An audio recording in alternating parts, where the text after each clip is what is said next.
below 2,000, baby. Eating palms, Monterey Road, I'm a project baby. Eagles Drive, we was at Oak Grove, barely graduated. We got Tasha, Molly, Bodie, Corbett, stay on at the haters. What's up, everybody? Welcome back to another episode of the New Media Podcast. I'm your host, We hope you enjoyed the last episode because, as always, today's going to be an even better episode. I got the whole crew with me. Everybody's in the house. Week 6 is right around the corner. The upcoming NBA season is right around the corner, so it's only right that we talk about it. So, of course, we'll give our Week 6 predictions, but then we'll go ahead and jump into the NBA and we'll give our award predictions. So, but of course, before we jump into our topics, temperature check. How's everybody doing? Doing good, man. Doing great. Week 6. Week 6, divisional game against the Cardinals, baby. Let's go Seahawks. I'm excited for this upcoming week of football and upcoming NBA season, of course. But let's go ahead and jump right into it, to the very first game that's going to kick off Week 6 for us. I know none of us will be watching this game, but the Washington Commanders on the road playing the Chicago Bears.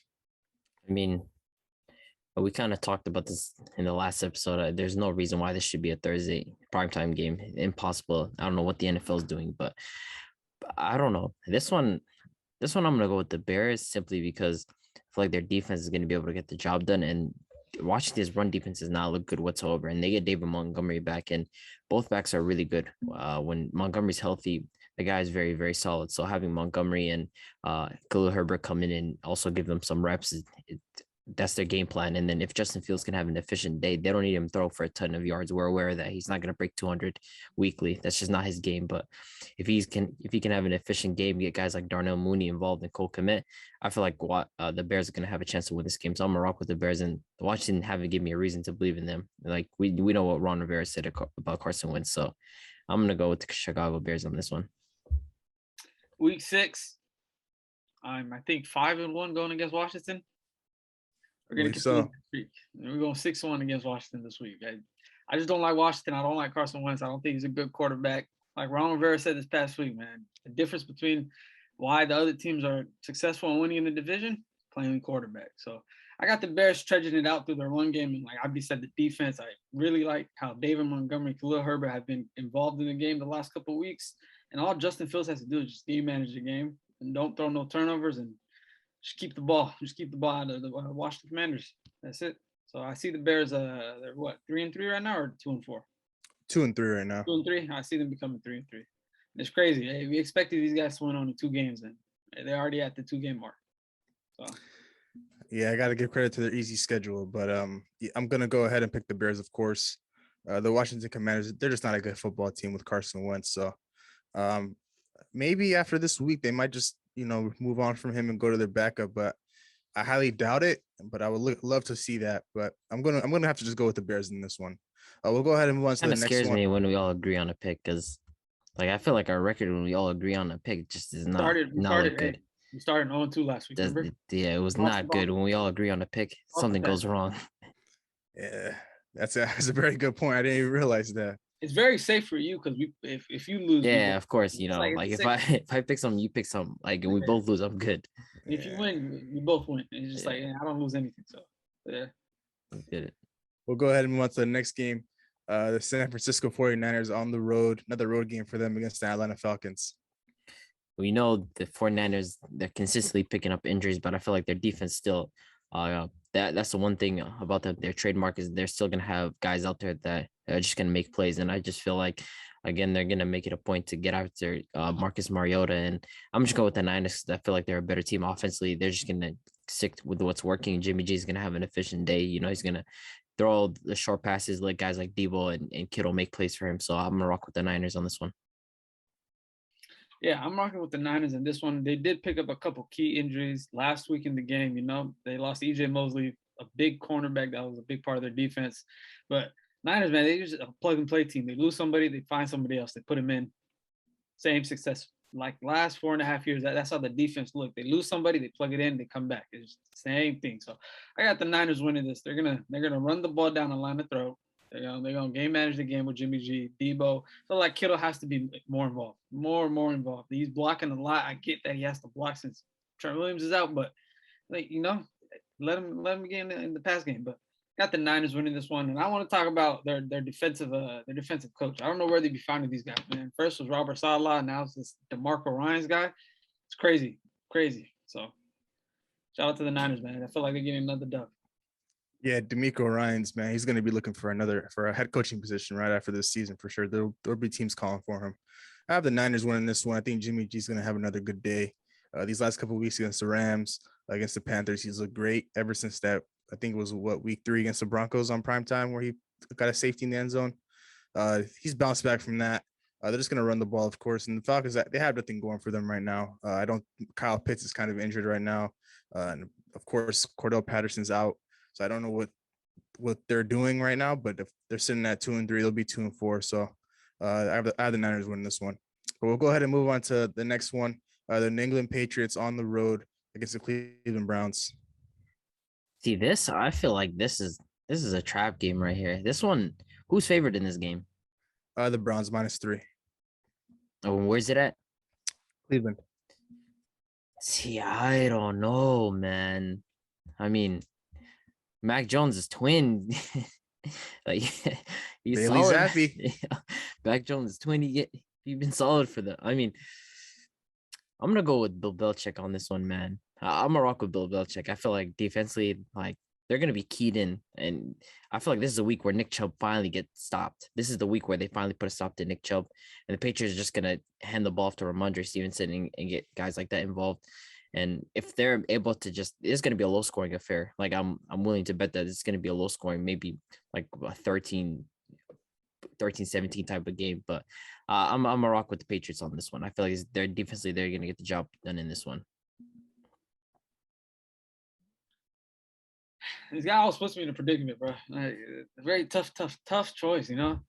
Very tough choice. On one hand, Ramondre Stevenson, I feel like this guy's ready to blow off. You know, I feel like Damian Harrison, he's not as explosive as him. So seeing him last week at 161 yards, Jacoby Myers, he got a couple touchdowns under this Netflix Mac Jones. He got his first 2 touchdowns underneath him, and he's been in the league 3 years. It's kind of crazy. He got some touchdowns with Mac Jones, man. Let's stop the slander right now. Let's stop it. Come on. I had him on fantasy last year, and this guy will question me every week. Did Jacoby Myers get a touchdown finally? Myers get a touchdown? Nah. But Netflix game manager, I think I'm gonna rock with the Patriots this week, man. Last week he tuned into one of the best offenses: Jared Goff, Almon St. Brown, Tyler Hawkinson, Jamal Williams.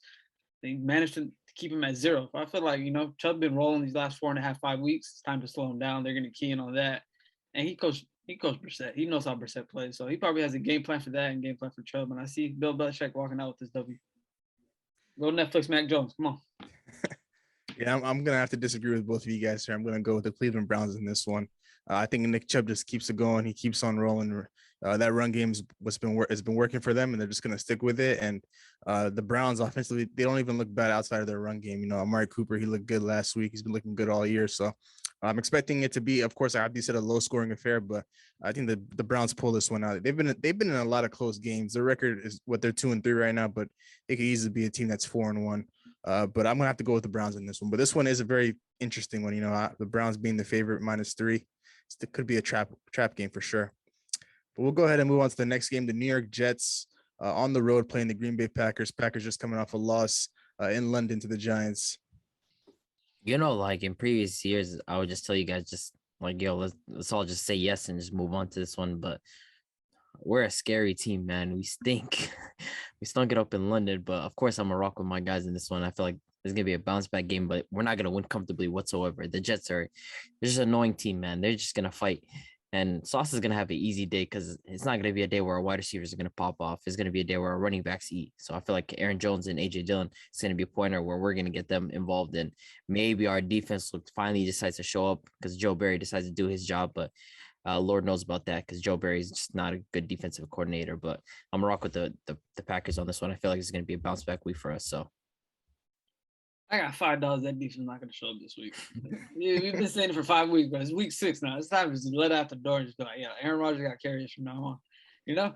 But I'm going to see this game as a dogfight. Like you said, Packers the last couple weeks just lethargic, sluggish on both ends of the ball, minor mistakes, you know, just certain stuff in the game that they got to switch up. So I think I'm going to go with the Packers. I feel like you guys got to get Aaron Jones back involved in the run game, get A.J. Dillon the ball in the run game, just got to be a run-first offense with those two backs. To see him not get many touches last week is kind of embarrassing. So it's like, I don't know. You got to game manage the game well.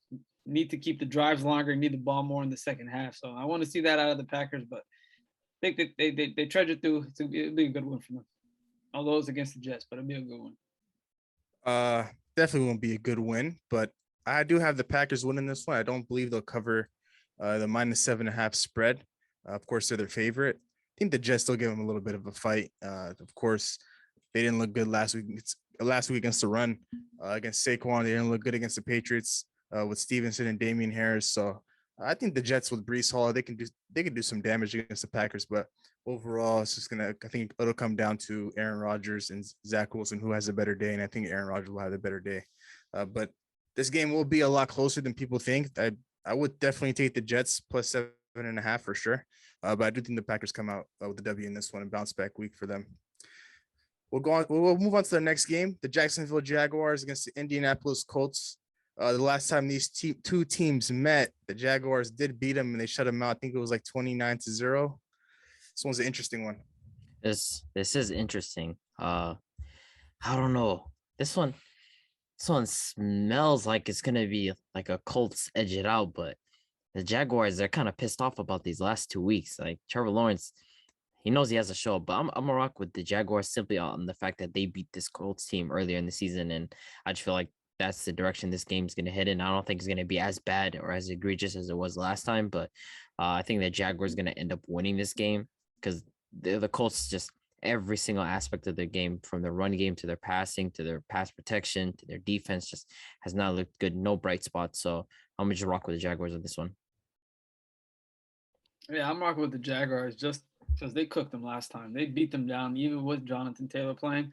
It was a complete beatdown. I feel like these past 2 weeks for the Jaguars, they've been lethargic. Trevor Lawrence has been making a lot of mistakes. I feel like this is a get right game for him to get comfortable again, get back to get his confidence back and build that up again. So they're not far out from winning the division. I mean, Titans are what, 3-3? They're 3-2.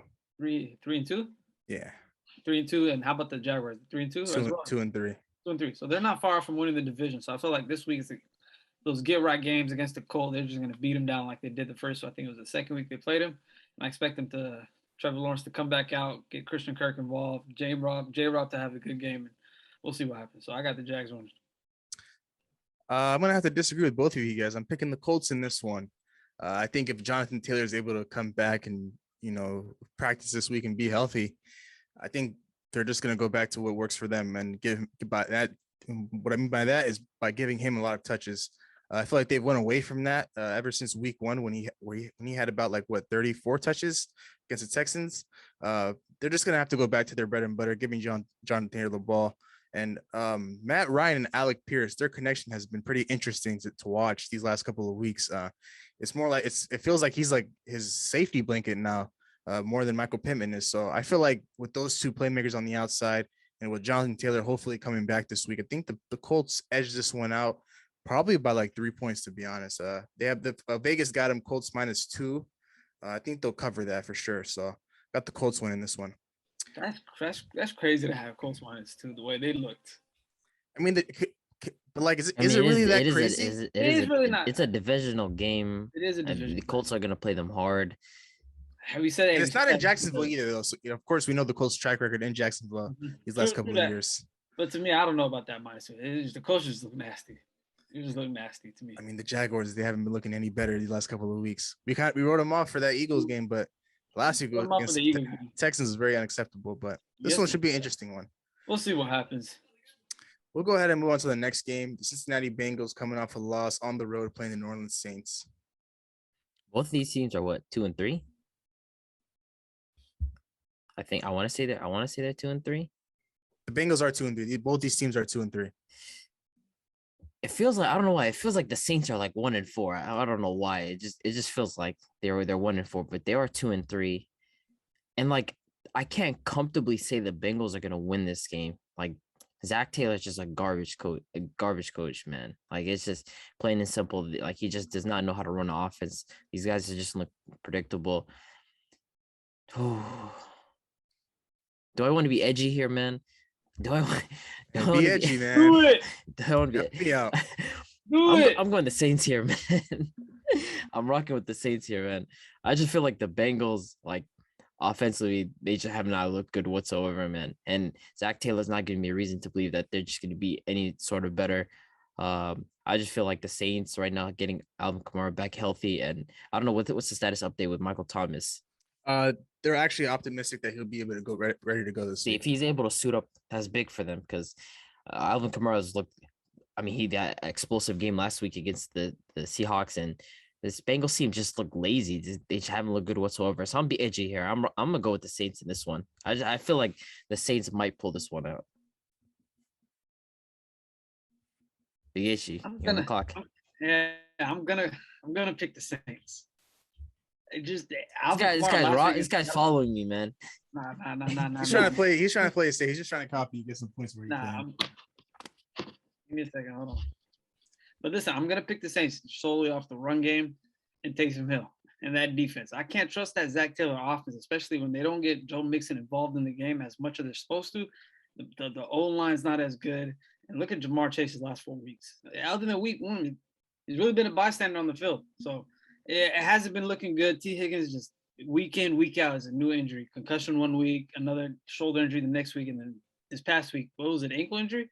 Ankle injury that kept him out. So there's a lot of questions going on with that offense. That defense, they kind of been holding up for them. I'm not going to lie to you. The defense been looking solid for the Bengals, but the offense don't put points on the board. So I think I'm going to go with the Saints. If they get MT back this week, if Olive is healthy, Kamara's looking good.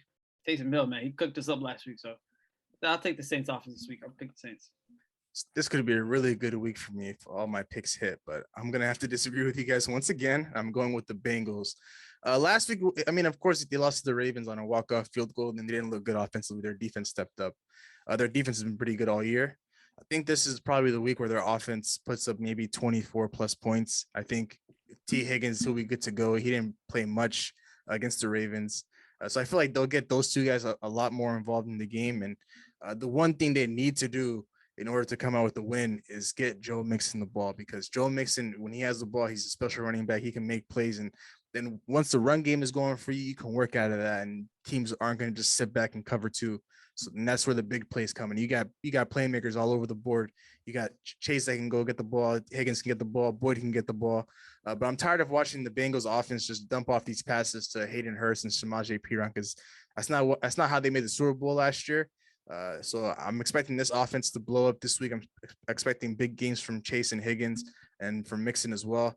But this is definitely a game that's it'll be close. Vegas got the Bengals -1.5. I think they'll cover that. You see, like that spread is very interesting to me. Yeah, I know the Saints got a very good defense, but offensively, I just don't know if they'll be able to put it all together against this Bengals defense that's been playing pretty well these last couple of weeks. But I got the Bengals. The next game we'll talk about is the Baltimore Ravens coming off a win on Sunday night on the road playing the New York Giants. Giants are 4-1. Ooh, see, the Giants are reeling with confidence here, and the Ravens, they just got to win against the Bengals. See, this is another game where, like, I feel like whichever way you go, you wouldn't be wrong for picking it. Your logic wouldn't be bad. It'd be sound, but I don't know, man. I like rocking with Lamar, so I'm gonna stick with Lamar Jackson this game. I just feel like I was hoping to pick Daniel Jones. Nah, if I would pick the Giants, I would pick Saquon Barkley, not Daniel Jones. But Daniel Jones been doing his job, man. Daniel Jones been doing Daniel Jones things this season. But I'm gonna rock with the Ravens this one. I feel like Lamar Jackson understands that he's in a division where the Bengals, if they're able to get right this week, they're right back on their cases. So I'm gonna go with the Ravens this one. I feel like Lamar Jackson, these last couple of weeks, he hasn't been putting up numbers, and if he wants to keep up in this MVP race with guys like Mahomes and Josh Allen, he needs to be able to put up numbers. If you look at his stat line these last 2 weeks, those have been Justin Fields numbers. It's like 155 yards, and like two passing touchdowns and 2 picks. So Justin Fields numbers. So I know Lamar knows that he has to be better. So I'm gonna rock with Lamar. This last game he was missing a lot of throws. So I feel like this is a game where he gets Andrew back in the mix, and I think Bateman has a good week as well.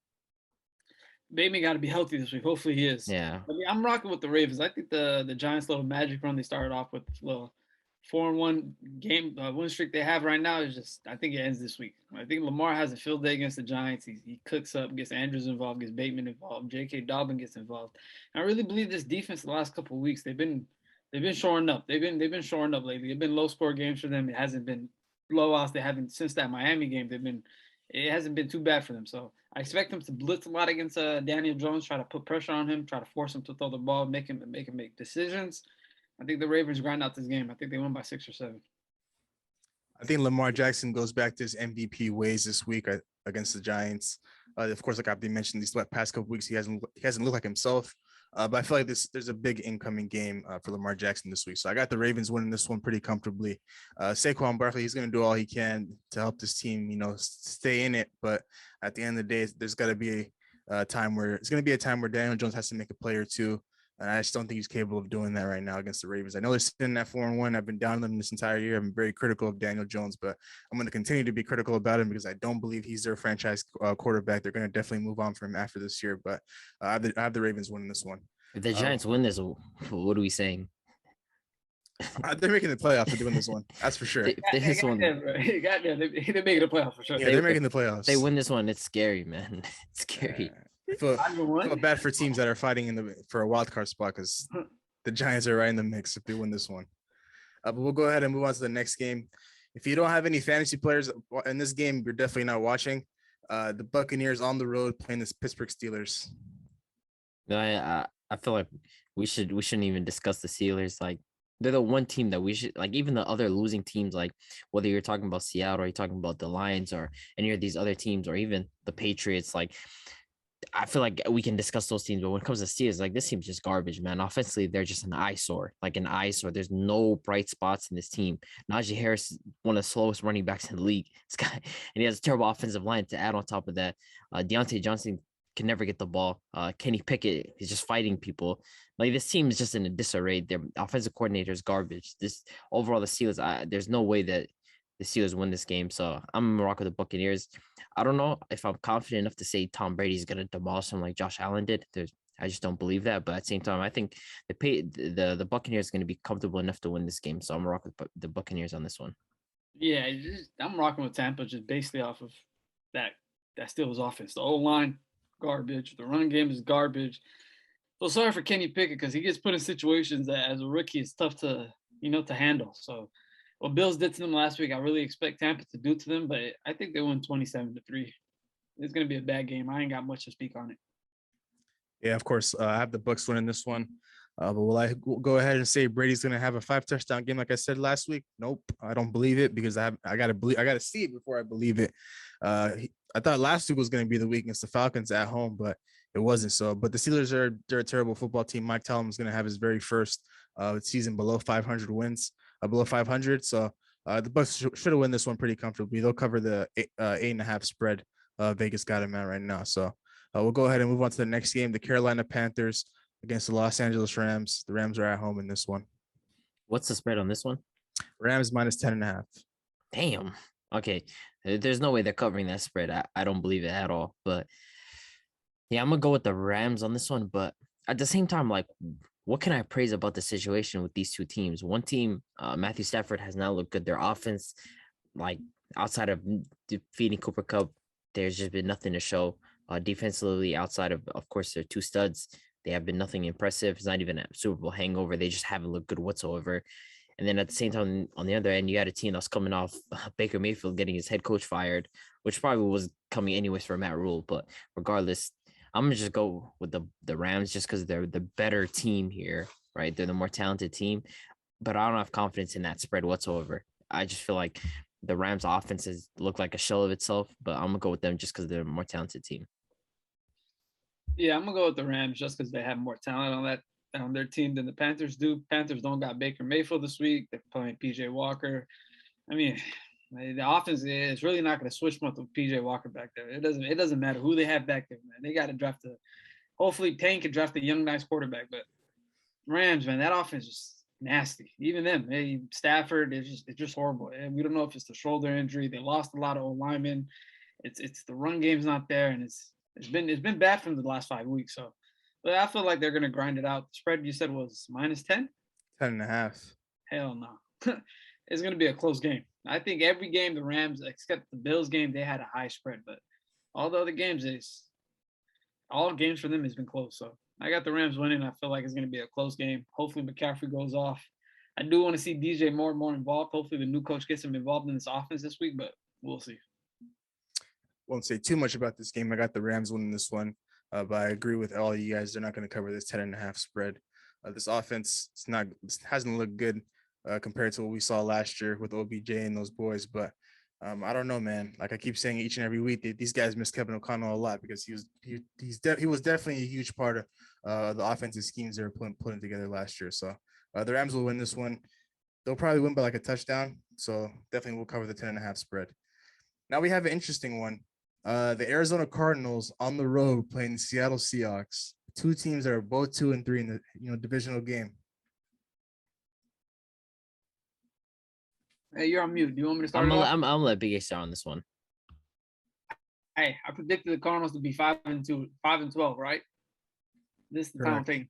Seattle again, baby. See us rise. You cooking the Cardinals, man. This is a divisional game. They look very lethargic. Their defense is their offense is whatever. We're gonna come. Geno Smith is gonna come sling that ball. I promise you. Tyler Lockett and DK, it's gonna be a long day from the cornerbacks. It's gonna be a long day. I promise. So let's go Seattle. I don't know if that's a fan of you talking, but like I can't hate at the same time. Geno Smith's been hooping, so I don't know, man. These Cardinals first halves have just been scary. Like I think they still have not scored a touchdown in the first quarter. Like still has not happened yet. That's crazy, but I'm gonna go with the Cardinals on this one, man. I don't know. Have you picked Seattle once this year? I have not. I'm not even picked them once.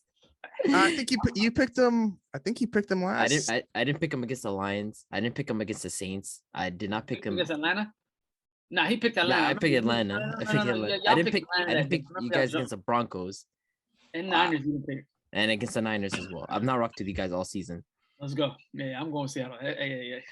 Yeah, I'm going Cardinals here, man. I think Kyler Murray has finally a very, very, very good game. Like I feel like this is the week where Kyler Murray has in fact a great game, and this is where the Geno run slows down. I'm calling it now. This is the game.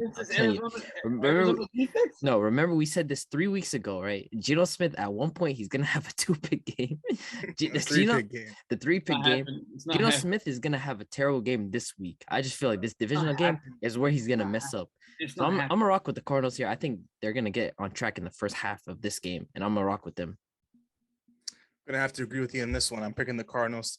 I believe that Kyler Murray, if he starts off the game a lot better than he has these past couple of games, and they're going to win this one pretty comfortably. Seattle Seahawks. It's a big if, of course, but big if. Geno Smith, I'm waiting for him to come back down to earth, man. This little run he's been on these last 5 weeks. He's playing better than Kirk Cousins. I ain't even gonna lie. That's what people are hating. Yeah. That's what people are hating. He's for sure playing better than Aaron Rodgers. I'll give him that. If we had Geno Smith in his back pocket, you know what I'm saying? If we had Geno Smith at quarterback right now, we'd probably be 1-4. I'm not even gonna lie to you. That's cap. He's good enough to get a win against the Bears. That's cap. But every other team, he's not getting us wins, man. But I have the Cardinals winning this one. I feel like they're just gonna be a lot more better offensively in the first half, and then that just leads into the second half. I'm not too sure if James Conner is gonna be good to go. I know he's dealing with a couple of injuries, but their backup running back didn't look that bad. I think his name is Eno Benjamin or something like that. So I think the Hollywood Brown, you'll have a nice day. Will it be a shootout? I mean, it really depends on Geno Smith and how he's feeling. I know, of course, in the beginning, start this year, he's been playing great. Why are we questioning Geno Smith when he's been playing great, and then the other quarterback on the other side has been playing like some trash? And it's Geno that got to get questioned, though, right? It is, because this is like, nah. Nobody expected this dude, this 7-year vet in the NFL, 32-year-old quarterback, to look like a franchise quarterback. When you get your opportunity, man, you got to take it. He got his, and he's taking it right now. Come on. Yeah, I got to give credit to him, man. He's balling out, but I do believe that he just won't be enough to get this win against the Cardinals. But the Vegas got Cardinals -3. I think they win by a touchdown. So I got the Cardinals. We'll go ahead and move on to another interesting game. The Buffalo Bills on the road playing the Kansas City Chiefs. Two quarterbacks are at the top of the MVP ladder right now. This one's going to be a great one. I don't know why it's on prime time. Hilarious is not on prime time. See, this is legit a coin toss. Like, just grab a coin and just flip it, and then just rock with whatever quarterback. This one, I'm gonna go with Josh Allen on this one, man. Oh, you're going against I'm your going MVP front runner? Come on, I'm going man. with Josh Allen on this one, right? I feel like Josh Allen, man, he's pissed at Mahomes, man. These last 2 years in the playoffs, that's the guy that's been sending him home. Like, and I feel like this is the game where Josh Allen feels like he has a lot more to prove. And the Raiders, like, they went up 17-0 and they let the Chiefs come right back into the game. Josh Allen's not one of those quarterbacks where if he gets a lead, he's going to let up on you. He's going to continue to attack you. And I just feel like Josh Allen in this game, the mindset that he's coming with, that he wants to prove that he's the MVP of the league right now. And so I'm gonna rock with Josh Allen this one. This is more of a gut feeling because both quarterbacks are as elite as it gets. They're top of the food chain. So I'm gonna go with Josh Allen in this one. Speaking of Josh Allen, he just got traded in our fantasy league right now. Yeah. Crazy, very wild.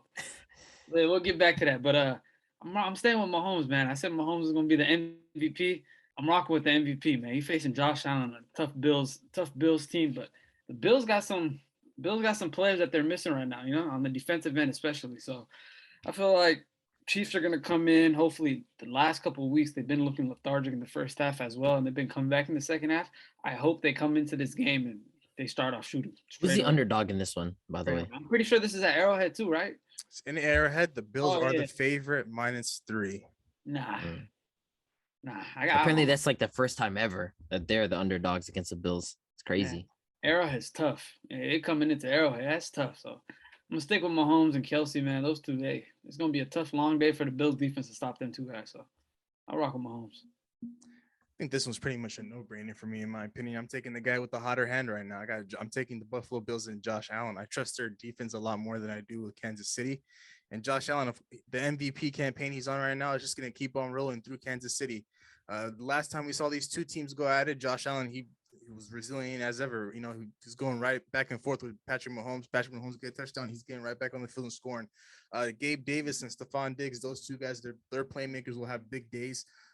Gabe Davis probably won't go for 3 catches, 170 yards, and 2 touchdowns like he did last week against the Steelers. But of course, I think both of their receivers crack over 100 yards, and I think Diggs probably finds the end zone this game. So Josh Allen, he's going to come in there and do what he does best. The one thing I love about Josh Allen is that even if he makes a mistake early on in the game, it doesn't affect his game for the rest going on after that. If he throws a pick in the first quarter like he did last week, and right after that he moved on, took over the game and won that game for him. So I'm expecting him to do the same. Mahomes will put up a fight, but honestly, I just don't know why this game's not on primetime. Apparently, Mahomes is 7-0 against the spread. Kind of crazy. Yeah, I'm a bit surprised. The Kansas City Chiefs are the underdogs in this one. It's pretty rare to see Mahomes as an underdog, but if there's one team that's that can force you to be underdog, it's definitely the Buffalo Bills. So I think their defense steps up.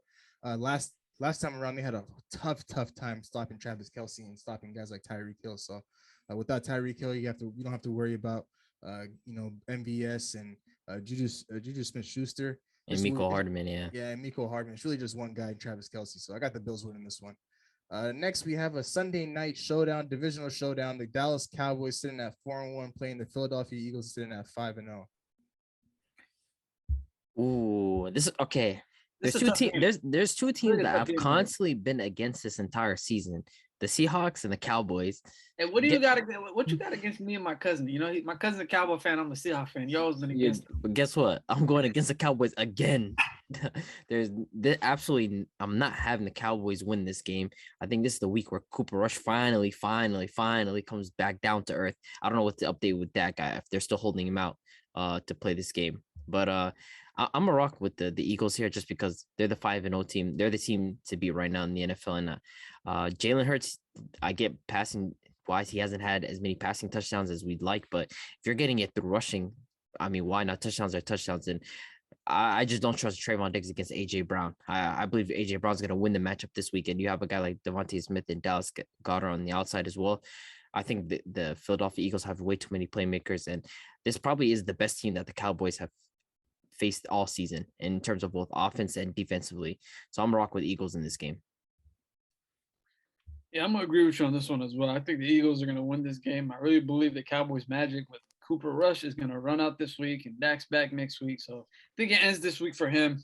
Last week he only threw 100 yards against not a good Rams defense, but an okay Rams defense. But this Eagles defense been on fire. So He's gonna come. He's gonna have to come and play a great game. He got to be better than 100 yards. And I expect the Eagles, like Abby said, they've been marching down the field every single game offensively. They got the talent on that side of the ball. They have the playmakers on that side of the ball, from Miles Sanders to Devontae Smith to AJ Brown to Goddard, and then you got the weapon by himself, Jalen Hurts in the backfield. And that offense on go. So I got the Eagles. They're gonna cook up. I really believe it's gonna be cook session for them. I don't think it's going to be a close game. I really don't see the Cowboys offense getting much off this Sunday night game, and we'll see Dak Prescott behind the backfield next week for sure. I have the Eagles winning this one, but I think it's going to be a very, very interesting and close game. Two teams that know each other very well. Of course, the Eagles are on fire, the Cowboys are on fire, so somebody's got to cool down, right? So I'm sticking with the Eagles simply because Jalen Hurts. He's just a better quarterback than Cooper Rush, and I know Cooper Rush has been playing pretty solid for the Cowboys as of late. But if there's a game where he kind of stumbles a little bit, it's probably against the Eagles. You're gonna need him to do a lot more than he did last week against the Rams. Against the Rams, their defense and their run game really carried them to that win. So when he played an offense like the Eagles, where their RPO action is always going to work for them, and pass game's always going to work for them. Offensive line is going to give not Justin Fields, but Jalen Hurts all the time in the world to make plays. The Cowboys defense, they're in for a long one. So I have the Eagles winning this one, but this is going to be a very, very interesting and very entertaining Sunday night football game. So I'm very glad that this game's on prime time. But I just wish that Bills Chiefs game was on prime time as well. But we'll go ahead and move on to our Monday night football matchup. Once again, the Denver Broncos. I don't know how they keep doing it and getting these primetime games, but they got another primetime game on the road against the Los Angeles Chargers. Give me the Chargers any day of the week. What's the spread on this one? Chargers -5.5. Straight up, They're covering that. They're covering that. They're 100% covering that. This Broncos offense is garbage. Russell Wilson looks washed. I mean, what else can we say? Nathaniel Hack is not getting the job done. I'm going with the Chargers straight up. They're the better team. Front and back, I feel like the Broncos defensively, they have been solid. They've been doing their job, but offensively, you got to put up points, and they've given me no indication that they're going to put up points. So just give me the Chargers any day of the week. Yeah, Chargers any day of the week. Nathaniel Hackett, Russell Wilson, that team has not shown me they can do anything. They skate by wins against ugly, trash teams. They lost horrible games. So the offense has not been in motion. The defense is okay, but you need offense to win games a couple times. So I'm picking the Chargers 10 times out of 10. I expect them to win by seven or more points, up at least to 10. Keenan Allen hopefully comes back, but Eckler and Mike Williams, man, those two guys have been carrying that offense. So I got the Chargers winning this one. I don't know if I want to be edgy here and pick the Broncos. I don't know. I think if there's a week where they kind of put it all together, it's probably going to be this week, but I don't know. Russell Wilson, he's dealing with the injury, correct? Yeah. But he himself is just not looking good though. So regardless, yeah, it's all good. I'm gonna be bold here. I'm gonna pick the Broncos to win this game. The Chargers. Yeah, thank you for that free yes! point. Appreciate that free point. On Monday night, I know this team on primetime they've been looking pretty terrible, but I think this is a week they get the job done here. Simply because the Chargers offensively, yeah, they're great, and I know they might get Keenan Allen back. But even then, their defense hasn't looked good whatsoever. So I feel like if there's a game where Russell Wilson can just carve out somebody, it's probably this game. So Jerry Jeudy might just have a hell of a day. Cortland Sutton, of course, he's been his safety blanket. And the run game, of course, with Melvin Gordon, if he doesn't fumble the ball, I think they'll be straight. So this game, it won't be like a shootout. It won't be like a very high-scoring game. I think the Broncos probably escape this one, maybe 23-17. But I have the Broncos winning this one, surprisingly. I know it's a bit bold, especially after what we've seen these last couple of weeks, but the Broncos are winning this one. There's 4 teams that are on bye this week. That's why there's not a lot of games not on the slate. The Lions are on the bye. Texans are on bye. The Raiders coming off a Monday night loss are on a bye, and the Titans are on a bye. So the bye weeks are among us now. Week 6. Yeah, let's get it, man. Week 6, baby. Week 6. Another week of football. I'm looking forward to it. But now that we're done giving our week 6 predictions, it's time that we jump right into our NBA award predictions. So, of course, we'll start with the MVP award, and I'd kick us off. This one, I thought about this one a lot, and I know a favorite of everybody's Luka Doncic, but I don't believe in that just because of seeding. I don't think he's gonna win enough games to win the MVP. So I'm gonna go with the safest pick here. Don't say it. I'm gonna say Giannis. Giannis. I'm gonna go with Giannis, man. I can't go bold here because I just feel like Giannis is in the best situation to win this MVP because of the competition. Guys like Jokic, I feel like voter fatigue is going to catch up with him. Embiid, depending on if Harden's going to bounce back to another level, is going to deter his case. So I'm going to go with Giannis here. Just the guy that try hards the most in the regular season. Like, come on, if there's a guy that's trying really hard, it's going to be Giannis. So that cold night in Detroit, Giannis is going to be playing in it, and he's going to be trying hard. So I'm going to go with the guy that I feel like is going to be the number 1 seed in his conference, and just from start to finish is going to be the most consistent. So I'm going to go with Giannis. I was going to say Luka, just like you, but looking at his past seasons, looking at Dallas' starts to the past couple years with Luka on the team, it's been a lot of slow starts, very slow starts for him. He really don't start getting kicked off till mid-December, early January. That's when Luka and the Mavericks start getting kicked off. So, like you said, easy, safe pick, Giannis. He's a try-hard. Milwaukee, if they stay healthy this year, they're going to be the number 1 seed. He was top 3 in MVP rankings last year, right? Yeah. He could have easily won it. But I'd be at the same time as though, man, Jokic was a 6th seed and he won MVP. I think what was he, 5th? Was he 5th or 6th? I think he it was was 5th. Six seed. The Warriors were the 3 seed, so they matched up in the playoffs. So Nah, because I could have sworn the Warriors were behind Memphis. Warriors were 4. Because Warriors were behind Memphis, I recall. Wait, but who was top 3 last year? So Suns the number 1. Suns. Number 2. It was Memphis 2. Memphis was 2? Memphis was 2, and and the Timberwolves were 7. That's how they matched up in the first round. Yeah, okay, that makes sense. 3-6. 3-6. Damn. But it was because like the games Jokic won. I think he had like 50 wins maybe, or close to 50 wins. So that's what I mean, if Luka can get into that category with that 48 to 50 wins, why not? Why can't he be MVP? Because we know he produces numbers and everything. So, but safe pick, Giannis. You guys taking the safe route here and disrespecting a guy I believe is going to win MVP, but I'm going with Luka Doncic. I'm ignoring that slow start for the Dallas Mavericks. I don't think that'll be the case this year. Ever since Luka's been in the league, ever since his rookie year, he's gotten better and better, averaging around 28, 9, and 8. I believe this is the year where he averages 30 points. So, even if he's a 6th seed, he's going to win this award. I'm not the biggest Luka fan. I've always had question marks about him in the postseason, but after what he did last year, he cemented himself as a top 7 superstar in this league. So I feel like with this MVP award that if he's going to win this upcoming year, we're gonna have a different discussion about him being top 5. So somebody's gonna have to take the boot for him. But I believe that Luka Doncic will kick off the NBA season off right, average around 30 points and win this award. So I mean, I understand why you guys will take Giannis. Of course, Giannis being the safe bet, he's always gonna put up his numbers. Doesn't matter what game and where. He's a try-hard player, but I think voters fatigue got to kick in at some point. So he won back-to-back a couple of years ago. Then Jokic won back-to-back. So I'm not too sure if he can come away with the 3rd one, but if there's anybody that can do it, it's probably him. So you guys have any like honorable mentions that you would think could possibly win MVP? Mine would be Embiid. Embiid's in there. Jokic. I feel like Jokic can be in there again. I think Steph Curry can be in that conversation. I think Steph can be in that conversation. What about KD? Nah, I don't think KD can be in that conversation. I mean, last year he was second at one point. He would have to stay a lot more healthy than he was last year, and he put up numbers last year, but he just didn't play enough games. That's why he kind of fell out of the race. But he would have to finish like maybe top 2 in the Eastern Conference with that roster that they got right now. I just don't see him finishing top 2. Okay, a dark horse guy who, if he does not have a slow start in his first half, I feel like Jason Tatum can have an argument for MVP. That's because if you saw the latter half of the second season, the guy was amazing.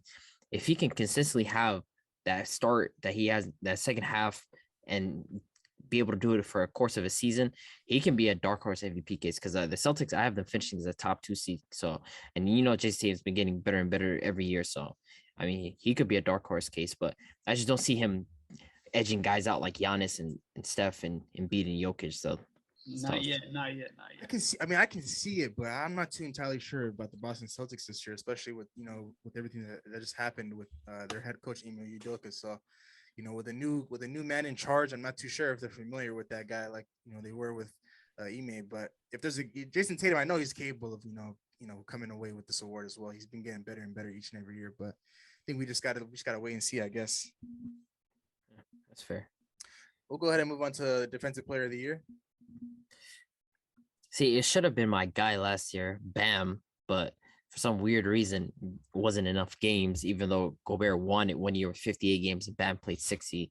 But I'm going to rock again with Bam Adebayo. And I just feel like defensively, there's not many guys in this league, if not nobody, that's better than him defensively. And a guy that's able to guard 1 through 5 and also be able to protect the basket. I feel like versatility wise, there's maybe only Draymond Green that can match up in that category with Bam in terms of guarding guards. I've seen him guard Kyrie and then guard KD and then guard Embiid. So I'm rocking with KD. I'm rocking with Bam, sorry, on this one, because I feel like Miami defensively, they're always going to be solid, and Spoelstra just does a job with them. So I'm rocking with Bam. Yeah, Gobert won it last year, right? Or it was Marcus Smart. Marcus Smart. I don't know how he won it. I feel like he's a fake defender. I really believe he's a fake defender. He gets cooked by the top guards. I ain't gonna lie to you, but it's whatever. But like Abby said though, Bam last year, phenomenal defender. There's only probably two other players that can guard from the 5 spot to the at least to the 1 or 2 spot, and that's Bam's one of them guys. So he's the heart and soul of that defense from Miami. I feel like last year he should have won it, but we'll see this year. I feel like, I don't know. He doesn't have that name, big of a name. That's why I feel like they didn't give it to him. It's like, he's whatever. He's a second star in Miami. That's what I feel like. But as a defender, he's tremendous. Very tremendous defender. I have Rudy Gobert winning this award. I feel like with this move to the Minnesota Timberwolves, defensively, we all know how great of a defender Rudy Gobert is. So I feel like that's all he has to focus on this team. He was the best defender on the Utah Jazz, but he really struggled guarding people on the perimeter. He was really the only guy that can guard, play defense like that. That's why they really struggled, because nobody on that Utah Jazz team could really lock up. But on this Minnesota Timberwolves team, you got young and up and coming talent like Jaden McDaniels, and Anthony Edwards, who play hard on the defensive side of the ball. Rudy Gobert, I feel like he's just gonna have a hell of a year. Cat's gonna do his thing offensively, and Rudy Gobert's just gonna take care of the rest on defense. So I think he comes away with the 4th one. I mean, I have the Wolves finishing as like a top 4 or 5 seed. So I mean, I can see a situation where Gobert just improves on defensively. So I mean, he has a good case for it, and the guy's always in the running every year. So he's always in there. He already got 3, so it's like crazy. Yeah. Honorable mention though. You guys have any honorable mentions? I think mine would be Bam. Mine would be Rudy Gobert. That's the funny part. If he was healthy, I would have said Robert Williams. Robert Williams is gonna be one. I would throw Draymond on there because he's a big piece to that Warriors team, and the way he operates on that defensive end, he might be part of it as well. But other than that, that's about it. Robert Williams would be my guy, but it's like I think Jaren Jackson Jr. is a good one if he were healthy as well. He was healthy last year. Last year he had an argument as well. But Robert Williams, for me, he was the Celtics' best defender last year, and of course they ended up giving it to Marcus Smart because Robert Williams got hurt, so he kind of wasn't qualified for that award. So, but he would definitely be my honorable mention if he was healthy. We'll go ahead and move on to the Most Improved Player award. This one was tough. This one I could have went with multiple guys, but I'm going with Anthony Simons on this one, man. I'm going with Anthony Simons, a guy from Portland. If you looked at his numbers when Damon went out, the guy was shooting like 47% from 3. I just love his game. I mean, he's able to pull up. He's a great finisher. He's a solid playmaker. Defensively, he has some work to do, but offensively, this guy is extremely talented. He's in that category with Poole, Maxey, Tyler Hero, and those up-and-coming young stars. He's in that category with them. Probably one of the better shooters, if not the better shooters of guys in that category. So I have Anthony Simons this year. He's going to be a full-time starter alongside Dame, and I feel like Dame's going to open up his game a lot. You have 2 guys where it's going to be somewhat of what CJ and Dame situation, but like I feel like this guy's a much better shooter than what CJ was from the outside. So I'm rock with Anthony Simons, is most improved. Is it too much if I say Zion coming back? He's gonna be the most improved player. Come on. I don't know how much more Zion can improve, averaging 28 points and on 64% true shooting. You're gonna have to average 40 to win that. I'm rock with Anthony Edwards. I feel like Anthony Edwards takes off this season. I feel like it's time for him to be that real number 1 option. Last year they flirted around with Cat and him, and D'Lo is kind of part of that. But I feel like this year it's time for him to take that number 1 step, become the top leader scorer on the team, and be that go-to option instead of Cat. So very excited for Anthony Edwards this season. I don't like that Minnesota team much, but for him, I feel like this is the year he pops off and becomes that star. Yeah, I'm gonna have to agree with you on that one. I believe Anthony Edwards will come home with this award, this most improved player award. But I believe last year he averaged somewhere around 22 points. It was 22, right? Something like that, 22, 23, around there. Yeah, he averaged about 21 last year.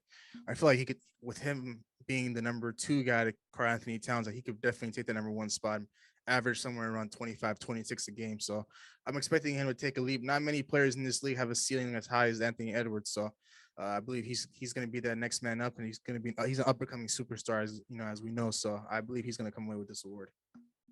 Really wanted to be very efficient this year. Last year there was a kind of couple games where he not that efficient, then he'll come back and then he'll go back into that downward spiral. I feel like he got to be consistent every game. That's what's going to take him to the top.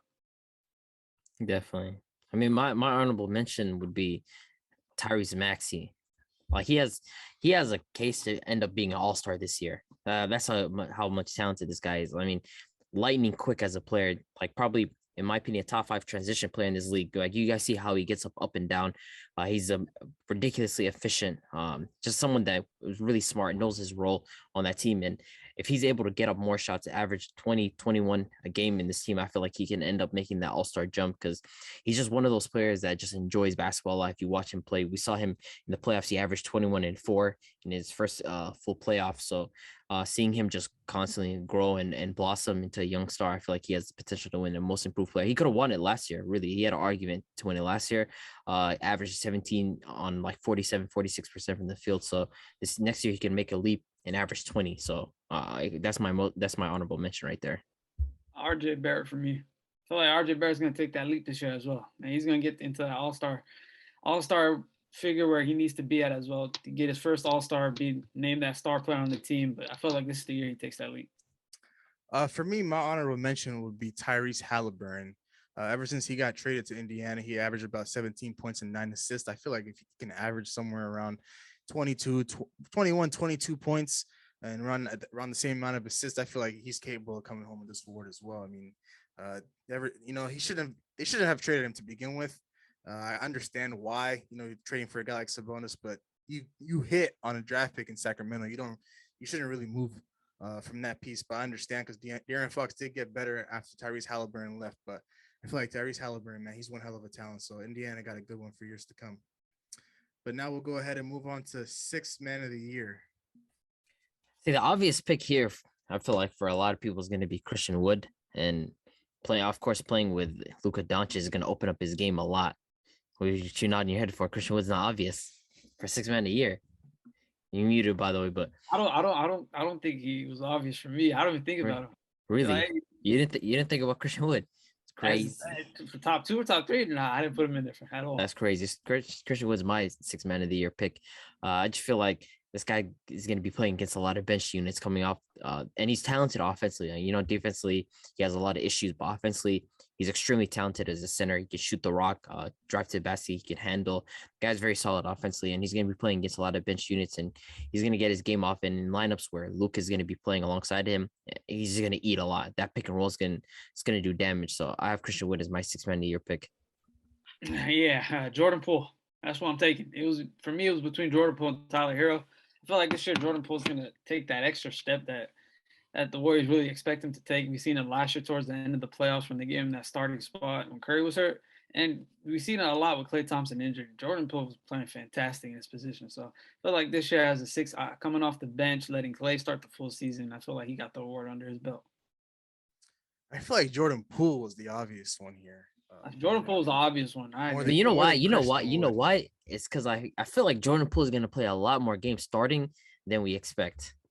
Something tells me he's going to play a lot more games than we think. He's going to start a lot more games than we think. We're going to start Klay a lot of games, or he's going to rest him a lot. We still haven't known. We don't know. I think Klay will probably rest a lot more this year. Actually, I don't think he'll rest a lot. I don't think for him as a competitor, I don't think he's going to rest a lot of games. Yeah, so I'd be like the starting 5 for them solidified, especially if Wiseman's healthy too. Yeah, they got him at the 5 position. And you got Draymond, Wiggins, and Klay and Curry. So pull on the bench unit. Chill on my guy Kevon Looney, man. That guy's solid. Hey, Kevon Looney's solid. That guy's a solid center. Solid center. Yeah, I don't know. I feel like Poole's gonna play a lot more games than we think starting. I don't know. Jordan Poole is definitely my honorable mention. But if he doesn't, though, that bench unit. I think Jordan Poole's my honorable mention for sure, but a guy I think might win this award is Malcolm Brogdon. I believe he might just come off He was my the honorable bench in mention. Boston, Yeah. right? Yep. Yeah, so I'm thinking Malcolm Brogdon, he can really do some damage in Boston, especially just coming off the bench. He doesn't have to. He's not, coming into a team where he has to be the starter anymore. These past couple of years, he's averaged somewhere around 19 to 20 points a game, and he's a good defender. He can facilitate. He's averaged close to 6 assists per game. These last couple of years, I feel like in this role on the Boston Celtics, he doesn't have to do too much, so he can just come off the bench and be a spark. I do believe he's a better offensive weapon than Marcus Smart, and I feel like those two guys in the backcourt, they might just try it out sometimes. But I do believe Malcolm Brogdon, he's capable of coming home with this award because I think he's a very talented point guard. What's not a bad pick as well? Karis LeVert. That's not a bad pick if you think about it. For the Cavs, he's gonna be coming off he's been close to win. I don't know. I'm not quite sure if he won the award 2020, but the guy coming off the bench for the Nets was ridiculous. So I feel like he hasn't been that same player since, though. Ever since he's been to the Cavs, to me, it shows like he's been in a lot more starting roles than we'd like him to see. We've seen him in the Pacers starting, and we've seen him in Cavs starting. That's very true. He's more of like a come off the bench to just start cooking type of guy. So, I mean, I feel like he is a sneaky one, to be honest. It's a good one. I didn't even think about that. Come on. So who are the Cavs starting at the 3 this year then? Chetty Osman? Isaac Okoro. I think it's gonna be LeVert, to be honest, bro. I think it's gonna be. Preseason yesterday against the Sixers, they played. I think it's gonna be Okoro. I think Okoro's gonna start for defensive purposes. They should start. Yeah, I mean the guys like they started those 3 guys. They started Garland, Mitchell, and LeVert yesterday. Yeah, but I don't think LeVert, because it just makes more sense offensively. But then again, you know why I can't have that? Why I can see why Karis LeVert wouldn't be an option. Kevin Love is a runner for a 6 man of the year last year. Yeah, Kevin Love is gonna be coming off the bench. That's the issue. I think Kevin Love, man, he's getting up there in age, man. Yeah, he is though. He still knows how to play his role though, man. He plays it perfect too. He can definitely play his role. I just feel like I'm surprised the team hasn't really traded for him. I thought he'd probably end up on the Lakers, to be honest. Nice little shooter. The contract. Yeah, contract is crazy though. Yeah. I will stay away from that contract. I completely forgot about that. But we'll go ahead and move on to our Rookie of the Year pick. This guy's probably the most ready prospect out of everyone. Please. If you pick my pick, I'm gonna say it. Keegan Murray. Get out of here, bro. Look at my phone, man. Keegan Murray, I think he's gonna win this award simply on the fact that bullshit. Just Keegan Murray, just read it. just don't just pick like that. Just like that, bro. I have Keegan Murray winning this because I feel like he's the most ready prospect out of everybody in this draft. Of course, that's partly because of age, but at the same time, we've seen this guy in the summer league, man. How great he was playing. He just the most NBA ready, and I feel like his game translates automatically. He can shoot the rock, he can handle, he can finish, and he can score in a variety of ways. He's going to be coming in, contributing to this team right away. So I have Keegan Murray. I think they're going to be a sneaky playing team, and he's going to be a reason why. He's going to fit right into that lineup. He was Fox, Davion. He's going to fit right into that 3 position. Keegan Murray. Like what I watched on summer league and what I'm watching from him in preseason, man, he most fluid. He looks the most fluid out of everybody. He doesn't look hippie. He doesn't look jumpy. His game is fluid. So NBA most ready. He got a good coach. Got a solid team underneath him already. I feel like he can fit into that roster and just cook up immediately. So I got him winning my Rookie of the Year. There's other options though. There's a couple other nice options. I'm actually very, very, very surprised you guys didn't mention this guy, but you guys already know who I'm going with. I'm going with my boy Paolo Banchero to win this award.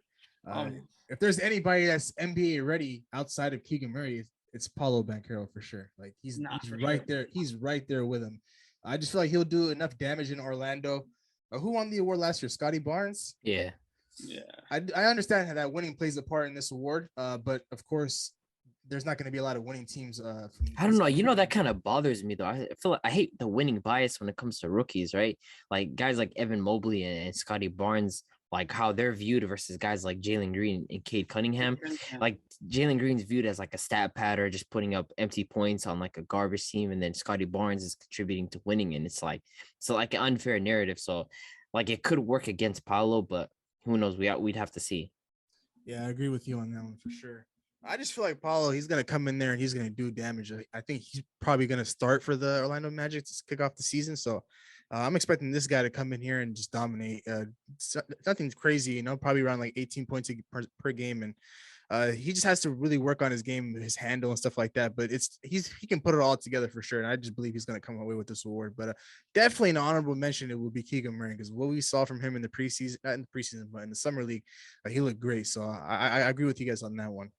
I mean, Apollo would be my honorable mention because, I mean, like to win Rookie of the Year, most times it's guys that are just ready to contribute or like right away. Like the Rookie of the Year award is not really forgiving to guys that have slow starts. Like we saw that with Jalen Green and Cade Cunningham in the first half of last year. So Scotty Barnes came right in and he started contributing to winning, and Mobley was very, very solid. So I can see a situation where Paulo comes in and he starts contributing right away, gets 17 a game, maybe 7 rebounds, something like that. So they got a nice little young team over there. So we're excited. I think Mobley would have won that award if he didn't get hurt. If he didn't get hurt, Is it just me? He had it under wraps. I feel like he had it under wraps. I don't know. I think Scotty would have. Nah, the Raptors ended up finishing the 5th seed or something. Yeah, something like that. Due all the injuries the Cavs had, though. Cavs were going to finish the top 4 seed. Yeah, but the Raptors did pick up injuries. OG got hurt. Fred VanVleet got hurt second half of the season, and then Siakam kind of just carried them that second half of the season. So I don't know. I don't like the winning bias when it comes to rookie. I just like them evaluating as who was the most performing rookie, who's like the best looking rookie out there. So yeah, I agree with you on that. But we'll go ahead and wrap our NBA award predictions up with Coach of the Year. This one's gonna surprise you. I got Chris Finch winning this one, man. I got Chris Finch. Who? The Timberwolves coach, right? Yeah. I got him winning Coach of the Year because I have them finishing as a top 4 seed. Like I legit have the Wolves very, very high. So I feel like he's gonna have Taylor Jenkins kind of year. That's gonna be my reference points. He's gonna have a similar year to what the Grizzlies head coach had last year. I feel like this is a year where they brought in Rudy Gobert. They're gonna be very, very solid in the regular season. This is gonna be, when we talk about regular season teams, this is gonna be a regular season team. They're gonna be primed to finish high in the standings. And of course, Gobert, he's going to be a solid defensively. Cat's going to be outside shooting his shots. And then Anthony Edwards leap, and then Jaden McDaniels. And of course, D'Lo's still D'Lo. So I have Chris Finch winning this award. Lou, baby.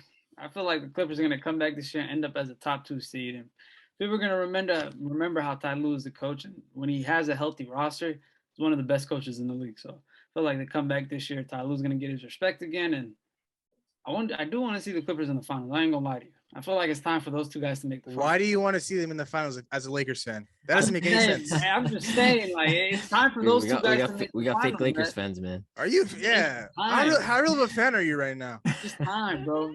You know how real of a fan I am. Come on. Hey, we don't even got to question that. No, I'm questioning that right now. You just said I want to see the Clippers in the finals. Why would you ever want that? I got to see those 2 guys in the finals. Like, it's time. Like, people are still saying they're better than the duo of LeBron and AD, and they still haven't made the finals. And it's like, why not? You feel me? I just don't think you understand how crazy that is. You're a Lakers fan saying you want to see the Clippers in the finals. This has been your rival, your next door neighbor for damn near like your entire life. I never seen the Clippers as a rival. For 25 years that I've been living on the earth, they never competed with us. Ever. So they never been a rival to us. The only rivals I really They're literally your next door neighbor. Ignore the whole rival aspect of it. As of late, they've been a rival. No, they can give me peanut butter. They can give me jelly. They've never been competitive with us. So they're not rivals. It does not matter if you guys say rivals or anything. Like, these guys have not been competitive with the Lakers for almost 45 years. So to bring it up, fair enough. Come on. But at the same time, he does have a point. Like, they're your next door. It's like they're about to move soon. Hey, they got their own. It's like hoping the Kings would like make it to the finals. It's like, why? Like, it makes no sense, I'm just saying, like, Kawhi and Paul George, very exciting duo. Fair enough. I want to see him in the finals. Fair enough. But for me, I believe Mike Malone will win Coach of the Year. I do see the Nuggets being the best team in the NBA throughout the regular season. I do see the Nuggets finishing with the best record in the NBA. Mike Malone, I know these past couple of years, he hasn't really had his main guys around him, with Jamal Murray going down a couple of years ago. And now this past year with Michael Porter Jr. and Murray going down at the same time, Jokic has been, carrying that team. But now with all of his guys back, with the acquisitions that they made in the offseason, getting guys like KCP and Bruce Brown, those are huge acquisitions for this team because those guys are just going to slot right in and work just fine. So I believe the Nuggets will finish with the best record in the NBA, and Mike Malone's going to lead that ship. And Of course, just like last year with the Phoenix Suns when they gave the award to Monty Williams, you're just going to have to hand that award to Mike Malone. So the Denver Nuggets head coach Mike Malone will win this award. But for honorable mention, honestly, I have no clue. I got to think about this one. You know what's crazy? Eric Spoelstra has never won a Coach of the Year. He deserves a couple. I ain't gonna lie to you. Last year, in my opinion, he should have last year he should have won it. But last year, with LeBron and them, he didn't get none with LeBron. Yeah, he doesn't have a Coach of the Year. That's crazy. My honorable mention would be Ty Lue. That's my honorable mention. My honorable mention would be he said Mike Malone. I feel like the Nuggets this year. I mean, the Nuggets probably would finish with the healthy roster. Like I feel like they get it. I don't see anybody in the East. Like if I'm really looking at the East, don't tell me about Budenholzer, man. Yeah, Bucks already get out the way. What if that Celtics head coach if they finish the top 2 seed, I mean, why not? Because I think they can. I really think they can. Because the only reason why I feel like Ime would have won if the Celtics had a better start last year. True. They had a first half of the season pretty slow for them. So I don't know. Yeah, I got a good honorable mention. I just did a little bit of research right now. I think for my honorable mention, it's Willie Green from the New Orleans Pelicans. If the Pelicans have a crazy regular season where they finish maybe top 5 or top 4, I think Willie Green can make a very, very strong. He's very likable as well. Hey, he's a likable coach. He's a very likable coach. Watching the Sun series last year, I was like, I love this. He's a very, very likable coach. Good coach. Yeah, the Sun. Even he was on the Suns the year before he got this head coaching job. I mean, they've always talked highly about him, so they knew he was ready to go and get a head coaching position even after their finals run.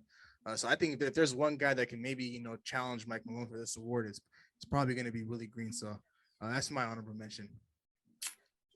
But I think that wraps up our NBA award predictions. Now we'll move on to our team predictions and who we think might disappoint some people, overachieve, and best offense, defense, best record, and worst record. So we'll start off with biggest disappointment. I'm gonna go with the Phoenix Suns here. I've talked about them previously, and the reason why is, of course, I feel like CP3 is gonna finally he's gonna fall off this season. The athleticism is declining. Injuries are going to start catching up. Of course, he's getting older, and more so the team chemistry. Like hearing reports where they're talking about Monty Williams and DeAndre Ayton beefing each other, like they haven't spoken. Like your head coach and your starting center not talking to each other is just ridiculous. And add on top of the fact that last year that the exit against the Mavs, it just feels like there's sour feelings right now, and they're going to take a dip this season. And that's why I have the Phoenix Suns being the disappointment, CP3 falling off, DeAndre Ayton and the head coach, the whole feeling around the organization. Like the fact that the organization had to put out an apology after losing a playoff series is crazy to me. So I think the Phoenix Suns is going to be the biggest disappointment. Hey, you said everything I was going to say. I don't want to repeat it. I don't want to copy it word for word. It's just CP3, basura. Head coach, Ayton, beefing. I don't like Devin Booker, so I do not want to see him succeed. That's some crazy haters. Hater shit, man. Yeah, I'm on some hater shit right now. You feel me? But the Suns is just, bro. When they beat us 2 years ago in the playoffs, when we lost AD and LeBron was on one ankle, man, the way these guys brag like they won the finals that series. Come on, now. You had Bossman 99 dancing. Bossman 99 doing the dance on us. It's awesome. And I really can't blame him because you had guys like Andre Drummond on the bench mimicking LeBron's move. Like you a grown man, you mimicking somebody on the court. Like, come on, dude. Like you guys did a little bit of taunting yourself. Even LeBron, he was trying to get under. I think that same exact player, maybe a few plays after that, he was getting under Jay Crowder's skin and stuff like that. He said like his breath smells and stuff. Yo, these guys, they thought they won the finals after that series, bro.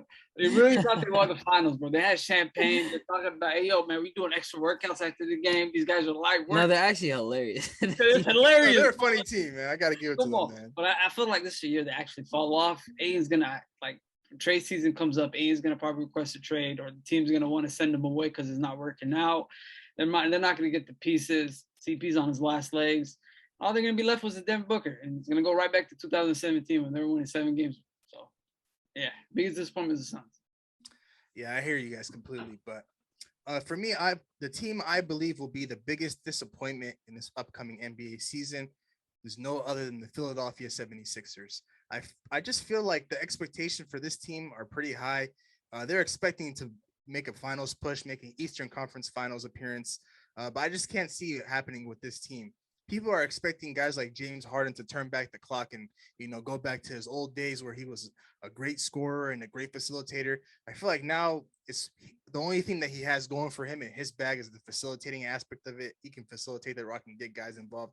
And I understand they have Joel Embiid. He's the second best center in the NBA right after Nikola Jokic. But with Doc Rivers as your head coach, we know Doc Rivers' track record in the playoffs. Like, he's just not a good playoff coach outside of that one finals ring with the Boston Celtics in 2008. He really hasn't done much outside of that. So I really just can't see this team excelling and reaching their standards and, doing well for this upcoming year. They might just be that. For me personally, I believe they're going to be a team that's going to sit at number 4 in the Eastern Conference. I just can't see them competing with teams that I have above them, like the Milwaukee Bucks, the Miami Heat, the Brooklyn Nets, not even the Miami Heat, but the Brooklyn Nets and the Boston Celtics. So those 3 teams, the Bucks, the Celtics, and the Nets. And people that are expecting James Harden to turn back the clock, I just feel bad for you because I just don't believe that'll happen. But Joel Embiid and Tyrese Maxey, they have a few bright spots on that team. But at the end of the day, when you make a trade for a guy like James Harden, you're expecting him to be right there with a guy like Joel Embiid. And, you have to be like a 1-2 punch, just like how every other team has a 1-2 punch. When we talk about duels, like LeBron and AD, they're right there with each other. Kawhi Leonard and Paul George, and I can go on and on. But in terms of, those 2 guys, I know what Joel Embiid is going to bring every night. I just can't say the same for a guy like James Harden. So I believe this team will disappoint a lot of people this year. And they, with all the high expectations that they have set for them, they just won't reach those expectations. So I do have the Philadelphia 76ers being a disappointment this year. I don't know, man. Like, the Brooklyn Nets. Am I muted? Yeah, you're good. I don't know, man. Like, when you look at this Eastern Conference, like, we understand Milwaukee's a team to beat, right? They're the number 1 team. After that, the Sixers are right there with everybody else, right? The Celtics, I don't think the Celtics are considerably better than the Sixers, not whatsoever. The Nets, we already talked about KD and Kyrie, man, and I can go on and on about these 2 as a duo. I feel like this team, outside of even those 2, we've seen Ben Simmons in his preseason games. This guy refuses to score. You cannot be a guy who is a number 1 pick, right? You're a number 1 pick, and you legit are relying on KD and Kyrie to open up your scoring game. That's just not going to happen. KD even came out and said, I'm not going to babysit this guy. It's a grown man. I'm not going to babysit him, right? I feel like the expectations for the Nets, if anything, are just, it's impossible for them to be met. So when we see the Nets, the Celtics, and the Sixers, I see the Sixers being the best of that bunch right there, with the Celtics being comparable with them. But at the same time, I feel like the Sixers, they have pieces like Tyrese Maxey, right? We know Tyrese Maxey's getting better every single year. He's going to take another leap. James Harden and Miniak can go for like 40 hours to an hour about James Harden, right? But I keep telling y'all, the Sixers are not expecting 2019 James Harden. That is not why they have James Harden on this roster. That's just not going to happen, right? What they're expecting from James Harden is James Harden to be the 2021 version, the Brooklyn Nets version of what James Harden brought to that team, right? That version where people were surprised about him had questions about whether he's the best player on the team with KD and Kyrie. That's how good he was. There were pushes for MVP for this guy after the All-Star break. That's how good James Harden was. And so the expectations for the Sixers are James Harden averages 25 or 24 with 9 to 10 assists. Tyrese Maxey averages his 20 and B does his thing. And you have contributions from guys like DeAnthony Melton and Tobias Harris. That's really the expectations here. But it comes down to your 3, right? Tyrese Maxey, Joel Embiid, James Harden.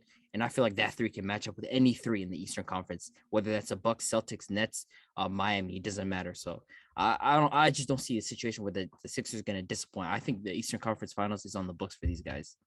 So I mean, I completely hear your points and everything you just said, but out of the bunch that you just mentioned, I think you mentioned teams. You just mentioned 2 other teams outside of them, the Boston Celtics and the Brooklyn Nets. I'll give you the Brooklyn Nets because I don't know what they're going to look like as a team. But I can't give you the Boston Celtics after what we just saw from them this past year. I think they're a very good defensive team, and they have all the pieces. And I feel like whatever they got going on right now is working for them. So there's a team that I believe can confidently be right behind the Milwaukee Bucks as a team to beat. It's definitely the Boston Celtics. And I don't really see the Philadelphia 76ers being that good of a team defensively compared to the Boston Celtics. Offensively, they might be close because I don't really consider James Harden to be. I don't think he's going to be that kind of guy offensively, but defensively as a team, I don't see them even coming close to the Boston Celtics. You got guys that can guard like from the point guard to the center position. You have defenders all around.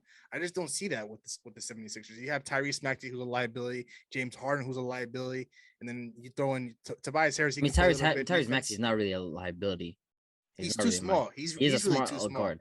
He's a small guard. He's the same thing as Jordan Poole. Like no. Jordan Poole's a cone. Jordan Poole's a cone. Tyrese Maxey is he's not a cone. No, Tyrese Maxey. Let's have some respect. Tyrese Maxey is not a cone. No, we're talking about who's a who and what's a what. Both of them are cones. Man. No. Exactly. I'm not even trying to give Poole the edge here. I'm serious though. Like, but both Tyrese Maxey is he's not a cone. No, Tyrese Maxey actually knows how to play defense. He's a defensive liability. No, he's not. He's a decent defender. That's what I'll say about Tyrese Maxey. And to be honest, I just believe that's why I think the Celtics have a very strong edge against the 76ers team. It's just defensively. Offensively, they can probably match each other, but defensively, it's just going to be a huge gap between the two. I agree 100% with the Boston Celtics take, especially with Boston. They feel like they're not head and shoulders, but they're a good amount above the Sixers, especially on the defensive side.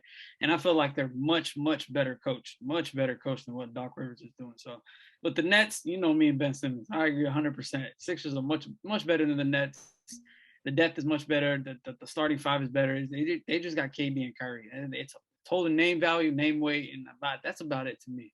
Like KD and Kyrie, it's gonna take you so far, but at a point in time, like your other players on your team, like, they're gonna have to pitch in. Are you gonna rely on Ben Simmons? Are you gonna rely on Nick Claxton for big buckets? Last year we seen that. They had to rely on Seth Curry, Joe Harrison players, but Joe Harrison was crazy. Those guys weren't hitting buckets. I think Joe Harris is still out. He came back. No, because if you guys seen, I don't know if you guys seen the videos of them at the little parks and stuff. Joe Harris could not move, man. He just did not look normal. He airballed his first shot against the Sixers. Someone's off. Bad. But to me, it's just like the supporting cast for the Nets. They're gonna have to show up and help KD and Kyrie. Like, we know what those two can do so much. Can the rest of the team help them? We'll see. You talk about depth when you describe the Nets. What depth do the 76ers have? Well, the thing is, though, like, his point is contributing like factors outside of their two main pieces, right? Even the three main pieces, right? That's their main pieces. But you got Tobias, you got Tyron, you got Maxey, you got DeAnthony Melton, you got those are starters. Those are the best. You can't consider those guys to be depth. And I brought up Nick Claxton and Ben Simmons. Those guys are starters too, but they're not going to contribute to the team like Tyron Maxey is. They're not. You know, Ben Simmons is not contributing to the offensive side. But how much of a contribution do you need from a guy like Ben Simmons and Nick Claxton when you're 1-2 punch are KD and Kyrie? If I'm paying a guy $190 million, like Ben Simmons is getting paid, right? I need more than 7 points. I need more than 8 points. I need more than 12.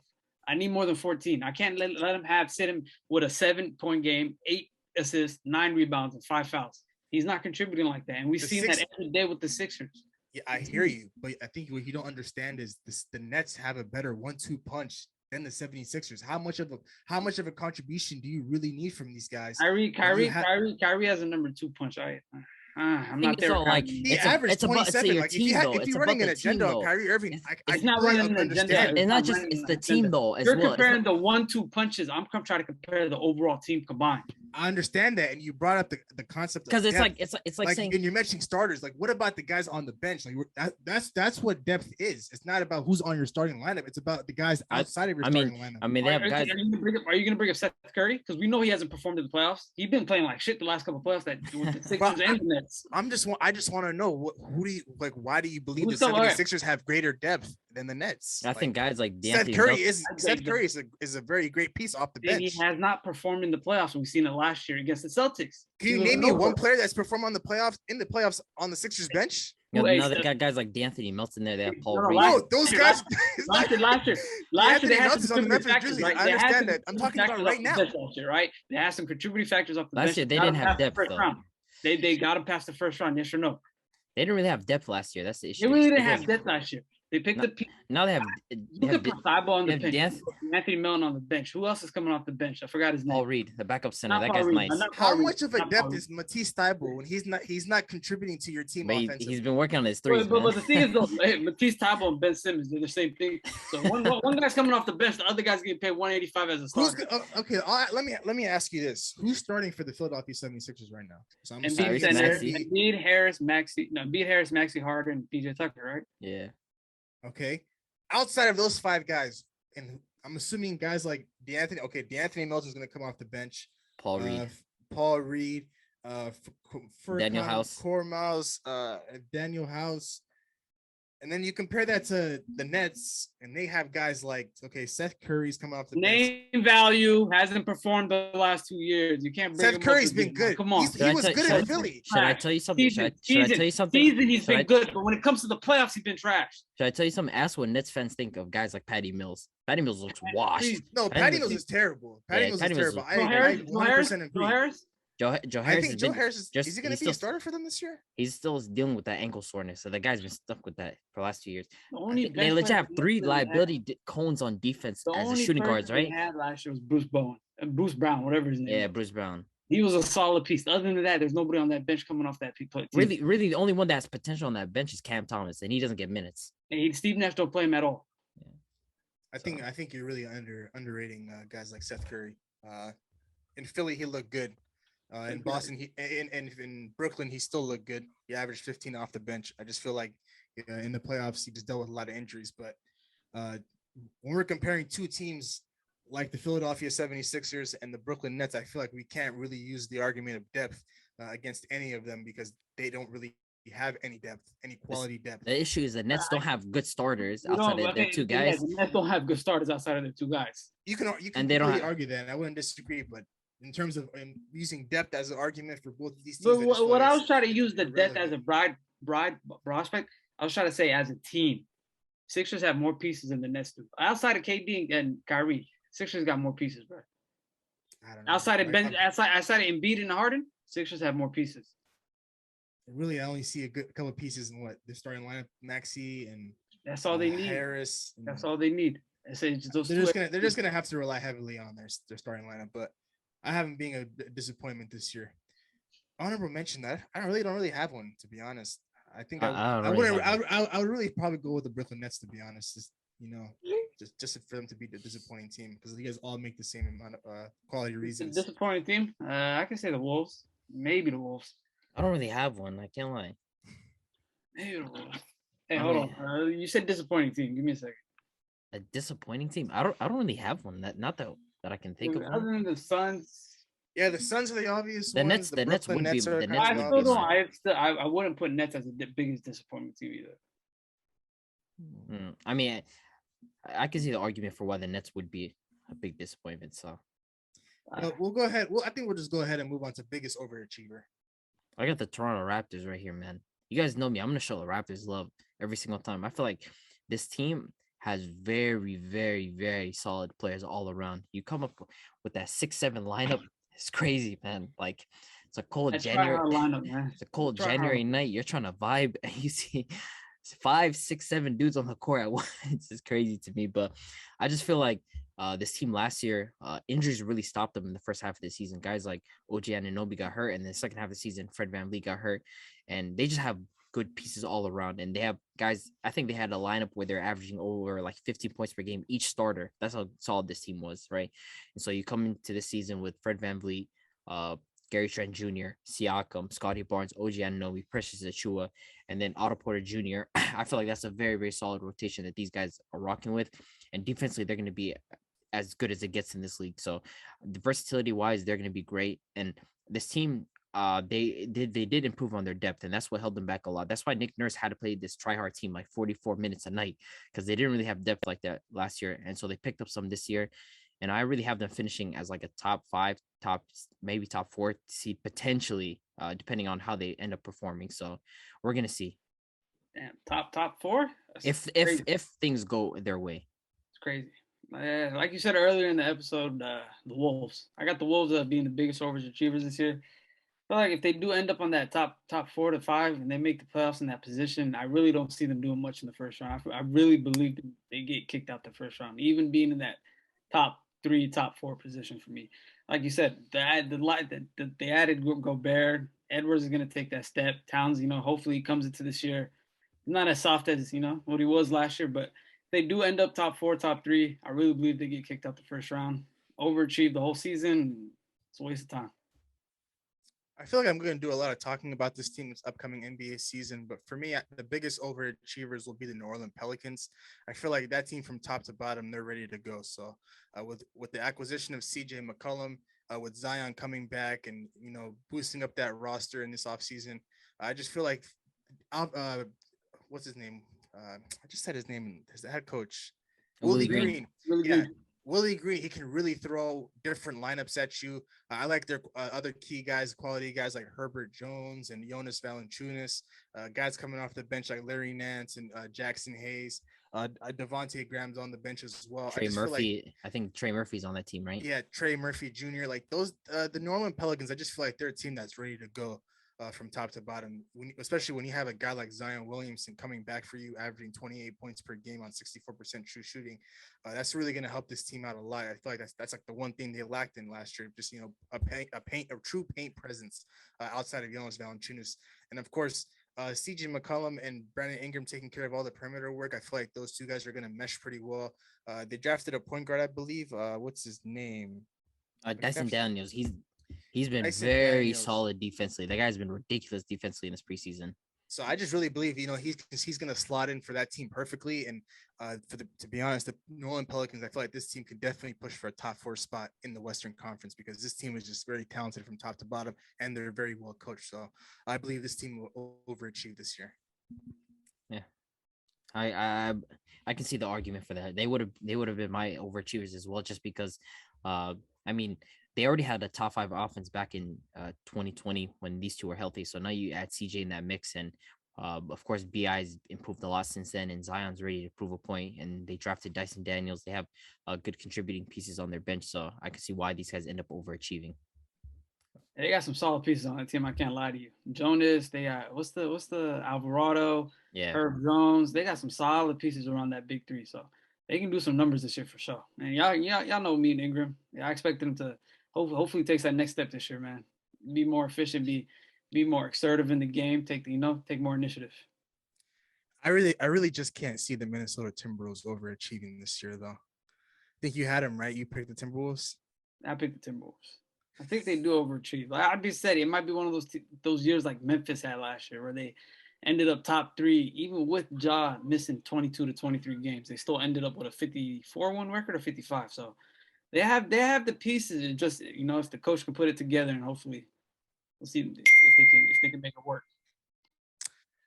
Okay, we'll go ahead and move on to best offense in the league. ironically, it's the guys that you just mentioned right now, the Pelicans. I have them finishing as the best offense in this league. I mean, you have 2 scorers in Brandon Ingram and Zion Williamson. Then you throw CJ McCollum in the mix. Like, to me, that's a team that just can get buckets all around. You have a guy that's constantly putting on pressure at the rim, someone that's just an unstoppable force in the paint. You have a guy in Brandon Ingram who is as good as it gets amongst wings, scoring every single way. He's a true 3-level scorer. And CJ McCollum, we know CJ McCollum, regardless of how we feel about him, he's a bucket getter. When it comes down to it, the guy knows how to score. So I have this team finishing as the best offense in the league. And for the points I mentioned before, they finished as top 5 offense back in 2020. All right. And now you get CJ McCollum in the mix. You have Zion back healthy, and you have Brandon Ingram already improved. I think this team is going to be the best offense in the league. I think the Nuggets are going to be the best offense in the league, especially if Jamal Murray comes back and gets healthy and takes that next step. They got some solid pieces on that team this year. They got Jamal Murray, MPJ can be healthy. KCP. Aaron Gordon's on that team. Bones Highland's on the bench. I forgot who else they picked up. KCP. Bruce Brown, right? KCP and Bruce Brown. They picked up Bruce Brown from the Nets. They got a solid team this year, and one of the best players in the league. They got Jokic. So that offense last year, like Jokic carried them to 51 wins, 6th seed. It's crazy. Now you add Jamal Murray, MPJ back into that roster with the supporting cast they have right now. Long ways for the Nuggets. I really believe they can have the best offense. The Nuggets are definitely my honorable mention, but I just believe the Golden State Warriors are going to come out this upcoming year and have the best offense. When you have a guy like Steph Curry, of course, we all know what he brings to the table. Klay Thompson getting his legs back in this offseason and really taking the next step in his recovery, of course, and coming back better than what we saw in this last year. And then you got a guy like Jordan Poole coming off your bench who's going to take another leap this upcoming year, where I think he averaged somewhere around 18 points per game, and now he's going to I'm expecting him to average about 20, 21 points per game off the bench. I believe this offense is just a very, very fluid offense. And like this offense is, I just love how it's so keyed on ball movement. Everybody just moving out of place and guys finding the right shooters at the right time. And I feel like this offense is going to be very fun to watch, especially when you got guys like Moses Moody coming off your bench and Kuminga taking that next step, and even Wiseman offensively. I feel like what I've been seeing from him in this preseason run that they're on right now, it's been pretty incredible to see. So I think the Warriors they could definitely have the best offense, but I wouldn't put it past the Denver Nuggets to be the best offense in the NBA. So we'll go ahead and move on to best defense in the league. Oh, I've been talking about this team way too much, man. But I'm gonna talk about them again. I got the Timberwolves here, man. I would have picked the Celtics here, right? But the fact that Robert Williams is gonna be missing games is what hurts, and I feel like Al Horford is just not like you just can't have him constantly out there because you got to preserve his legs. So I have the Wolves finishing as the best defense in the league this year. Of course, Rudy Gobert is going to be the biggest piece. Why? But steps from Anthony Edwards and Jaden McDaniels is why. And Rudy Gobert, he didn't have. We mentioned this before. He didn't really have perimeter defenders out there, in Utah. Like Royce O'Neal was the second best defender. And that guy's like a 6'5" power forward. That's how it was for them. And so now that he's getting guys that are actually perimeter defender and locked in to play defense, the Wolves to me are going to have the best defense in the league, and that's why I'm so high on them. I just feel like they got the pieces to guard up, and Gobert doesn't have to go out there and guard guys on the perimeter. So I have the Wolves the best defense. The tryhards. The tryhards that come out every single week and bring out the craziest lineups with the most athletic people, with the tallest lineups. I got the Raptors being the best defensive team in the league. I just said last year they had a couple of injuries to start off the season. Last year they started off slow. They had a couple of injuries towards the end of the season where they started off slow, but they still ended up 5th seed in the East. So like if they do stay healthy with that lineup that they have, I feel like they can be a top defensive team. I mean, they were top 10 last year with the amount of injuries they have. So it's only can get better. So with OG coming back, Scotty Barnes healthy, Siakam, Fred VanVleet, Gary Trent Jr., they could be a top 5, maybe the best defense in the league.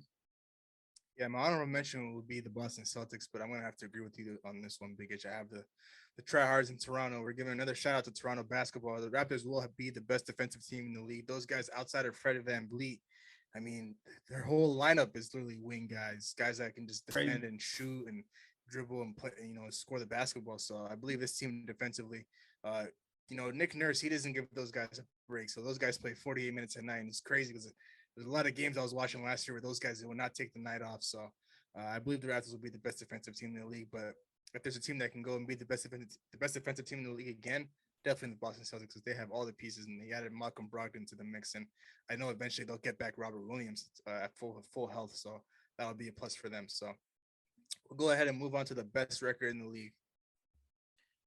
This one was a toss-up for me, but I'm gonna go with the Bucks. My honorable mention would have been the Nuggets, but I went with the Bucks here, simply on the backs of the fact that Giannis, of course, we know what he's gonna bring in every single night. But last year they had a key injury in Brook Lopez, and that was for a good portion of the season. They had Bobby Portis starting the game, and now you get Brook Lopez back starting for these guys, and offensively, these guys just bring it every single night in terms of what Giannis brings to the table. Chris Middleton's a big question mark because we know how he is in the regular season. Sometimes he'll show up, but you have one of the best perimeter defenders in the league in Drew Holiday, and he's going to be solid offensively. And I have these guys finishing as the first seed just because consistency.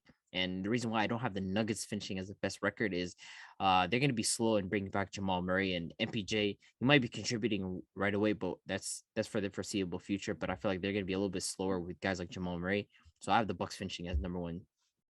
Yeah, I got the Bucks finishing as 1. Like they were bound to finish, I think, 1 last year in the East. If everybody was healthy, especially with Middleton, Holiday, Brook Lopez all healthy, they would have finished 1 for sure. So this year, I feel like they're another team that is very try hard. They're going to play Giannis almost every game. They're going to come out, compete every game. I really believe they're going to finish with the best record in the league. Like I've just said about the Nuggets, is like when are they going to let Jamal Murray and MPJ off that loose and not worry about their injuries from last year? When are they going to give them that opportunity to just like, go out, play 35 minutes a night and see what you can do? We don't know yet, so I'm going to stick with the Bucks. I think they're going to have the best record. And then second, for the second option for me is going to be Golden State. I feel like Golden State might have the best record in the league this year. It might be that last hoorah with the the big three they have that have been playing together the last 8 years. But I feel like this year they might have the best record again.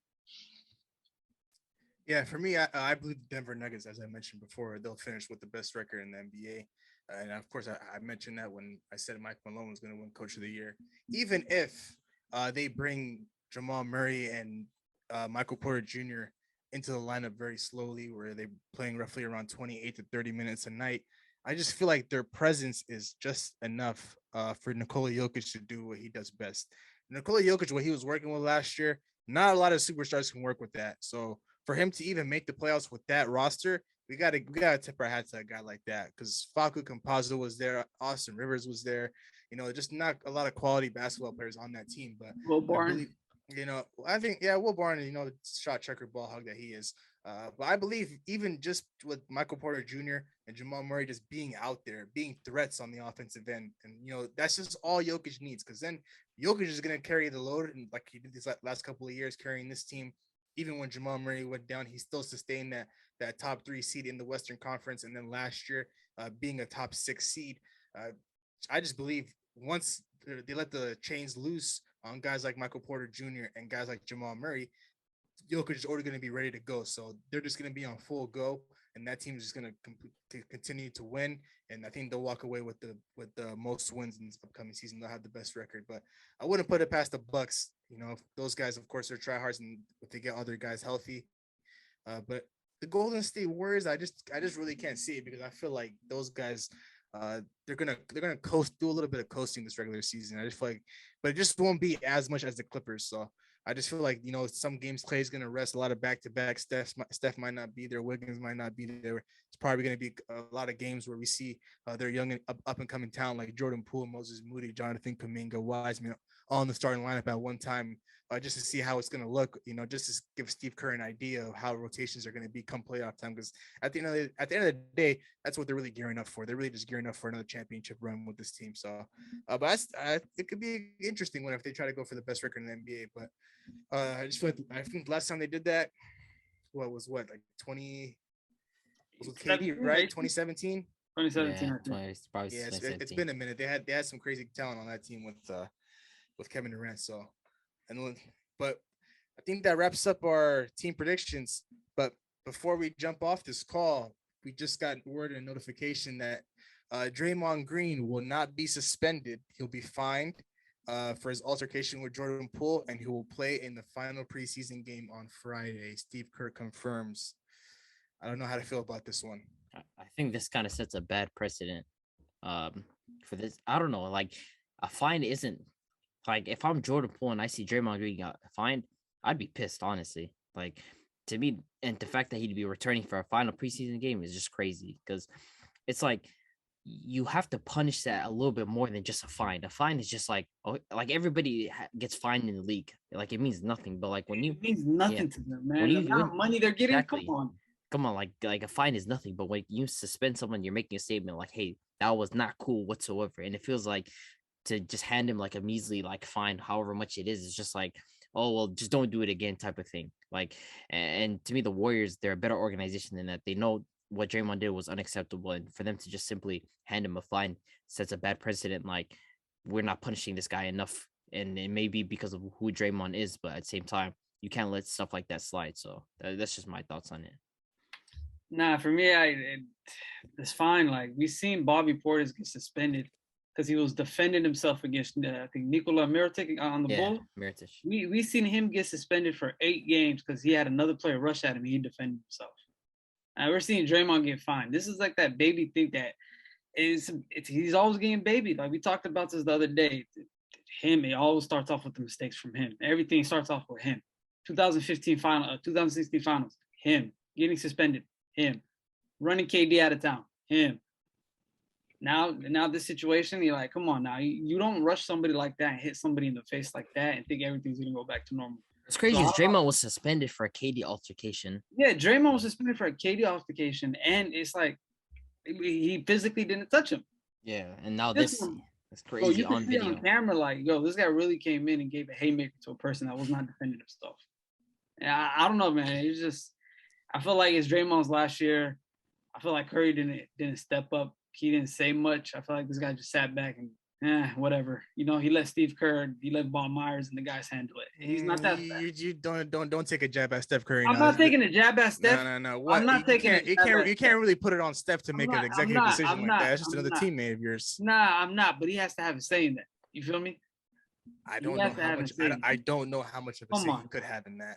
Because you know it affects everybody on that team. It's just not, you can't skate by something like that. Just walk away from it. Somebody has to step up and say something. Be like, yo, this is out of pocket. Like, come on now. It even have everybody acknowledges it's out of pocket though, but as a player on the team, I think it's up to the upper management to I don't know, man. Put a punishment down. This was Braun, he would put a stamp on it, you know? Wherever LeBron goes, he's a GM and he's an owner. So LeBron is 1-1 when it comes to that, when that aspect of basketball. But nah, I don't like Draymond doing this stuff though. We always looked at him as a chippy, kind of a dirty player, but this is it's bad. It's bad, very bad. So I lost a lot of respect for him. I just think the way the Warriors handled this entire situation is very, very unacceptable. And if I'm Jordan Poole, like we all know, like a fine in the NBA is just a slap on the wrist. Like Abdi mentioned, you're gonna get fined. It's like, hey, you made a mistake, don't do it again.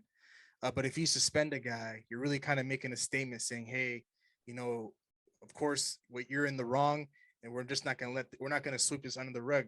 Like I understand he got suspended for this altercation with Kevin Durant, but even Kevin Durant said the way they handled things, they swept it under the rug. Nobody really talked about it, and nobody really wanted to move forward. They just thought, of course, we're a powerhouse team. Nobody's gonna stop us if we're all healthy. It doesn't matter if dudes like each other or not. Nobody's gonna beat us. And that wasn't. KD felt some type of way about that. So I know Jordan Poole, he's for sure feeling some type of way about this, especially with Draymond Green and the team saying he wasn't going to be out there he was going to take some time away. I mean, we were just talking about this a couple episodes, like literally last episode, where we were expecting maybe a couple weeks off and for him to come back, at some point in the regular season early on. But now he's going to 4.5 days. 4.5 days. He's going to suit up after like a week after the footage just leaked on Friday against the Denver Nuggets in the last preseason game. I just think it's not cool. And like I said, if the Warriors don't suspend him, they didn't learn their lesson with Kevin Durant. They didn't learn the lesson with LeBron James in the finals that costed him a ring.